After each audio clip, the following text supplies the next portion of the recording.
Greetings everyone, this is Ignis Leonis again. Just following up on the Matilda upload that I had done last. As I mentioned in that film, the Matilda really is just one of my favorite tanks. It's the one drawback is it is slow as death. Everything else is so awesome about this tank. Tough as nails, it can take an absolute beating. It can dish out damage. Granted, per shot is not so much, but the rate of fire definitely more than makes up for that, and I can whittle through just about anybody in a very short amount of time. And this round is a good example of being able to take a beating and still dish out a lot of pain as well. So I'm going towards the middle of the map, and normally I don't do this on this map because it's fairly open, but there weren't any artillery units, so anyone would have to get line of sight on me for the most part. So I headed straight for the middle because, again, I'm slow as death, so it takes me a long time to get anywhere. And if I'm in the middle of the map, it makes anywhere else a shorter distance. One of the things you have to think about when you're in a slow tank is you're probably not going to do so well on the flanks because faster tanks will be out there and you really don't want to go up against a faster tank. So in the middle is probably your best bet. So as you can see, our western flank is really kind of lightly guarded, which was beneficial for me because it at least gave me some targets to shoot at that weren't being shot at by anyone else. I'm just going to speed it up here because, again, this middle section is a little slow, except for that guy that just hid behind the rock. It's a T-49, a very lightly armored tank destroyer, but very, very fast. And you can't discount him because he will sneak up on you, get behind you, and he's got a decent gun for a tank destroyer that's that fast, so you have to be very, very careful with him. I'm just keeping an eye on this medium sneaking up the center. And putting rounds into him.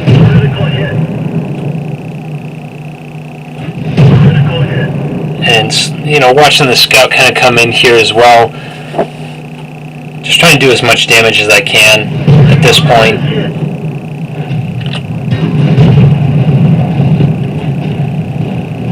And that tank destroyer kind of puts his nose out and it gets down to about 1%. I'm taking some hits, but again, because the Matilda is so rugged, I can afford a few hits and still keep on battling. And again, that T-49, because he's backed in a corner, his field of fire is very limited, which helps him.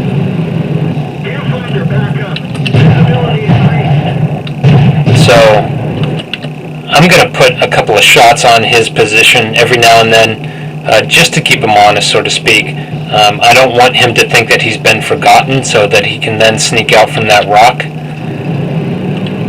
So at this point, and I'm just going to pause it here because they've got a heavy tank on our western flank. They've got a tank destroyer and some other guys on our eastern flank. Nothing really in the middle except for this tank destroyer. So I'm going to move in, and there's a lead that comes in. I get some help from the artillery guy.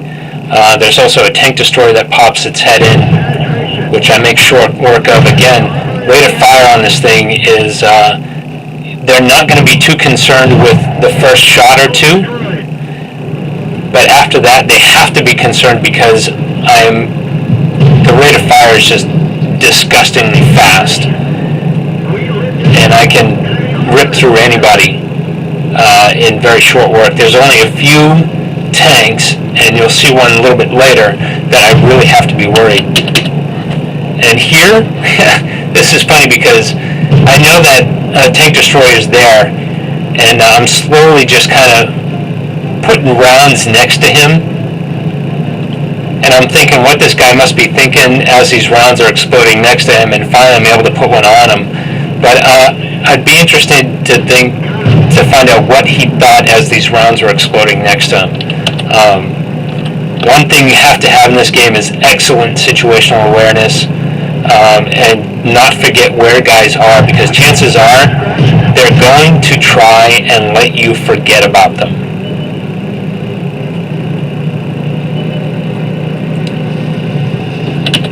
And here we are kind of winding down.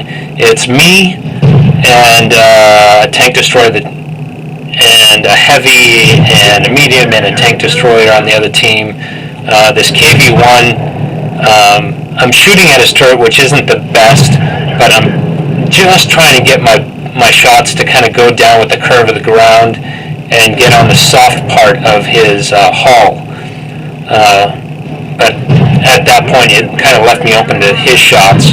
As you can see, I bounced his. I have gone head-to-head with KV-1s in this thing and been the one to walk away. The Matilda cannot be underestimated.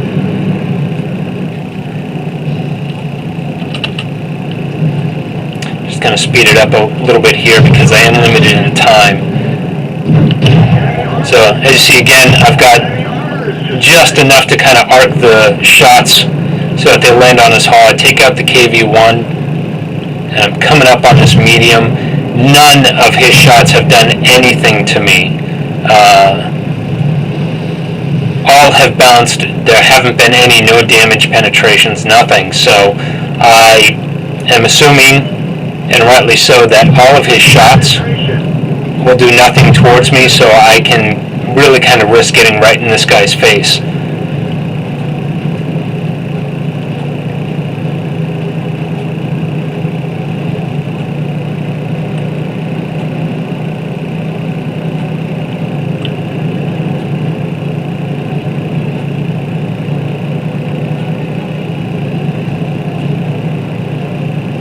And he's tucked way back in here, but he knows he has really nowhere to go, and I take him out.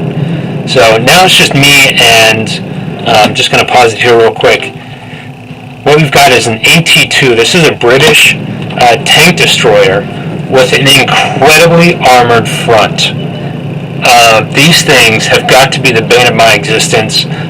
There's several kind of versions. There's the AT-7, the AT-8, all of them I have run into and had the worst problems with because that front is so heavily armored. You do very little, if anything at all. So, yeah, I've got decent penetration on this gun, but I'm not going to do so much damage. And I'm slow as death. I'm not going to get out of the way very quick. So I'm doing my best to try and kind of keep mobile a little bit, keep this guy guessing where I'm coming from, maybe sneak in a couple of damage shots, which I do here and there.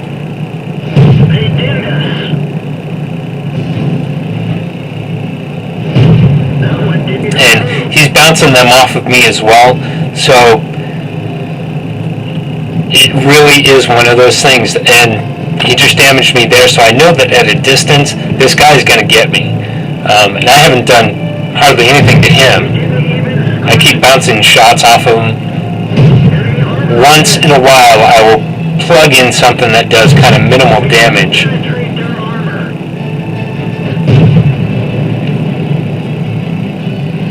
So as that M7 kind of notes, yeah, everyone else who's watching this has really got to kind of suffer through these two slow titans of the battlefield kind of smashing it out. And I'm sure some people will wonder what I'm doing right now in this. I first watched the replay. I wondered the same thing. What am I doing right now? There's several other positions I could have taken up that would have given me some cover, would have let me hide a little bit and wait until he made the move and left him open for a shot that would really have damaged him. This was not the place to do it. There is no cover. And yeah, I snuck one shot in, but it wasn't enough, and he won. Awesome match. I had a blast playing this because it really just came down to him or me. We had, only a few percentage points between us at the very end, and rightly so. He won it. He did it best. So my hat's off to him, and hopefully, not so if you see this, I hope you comment.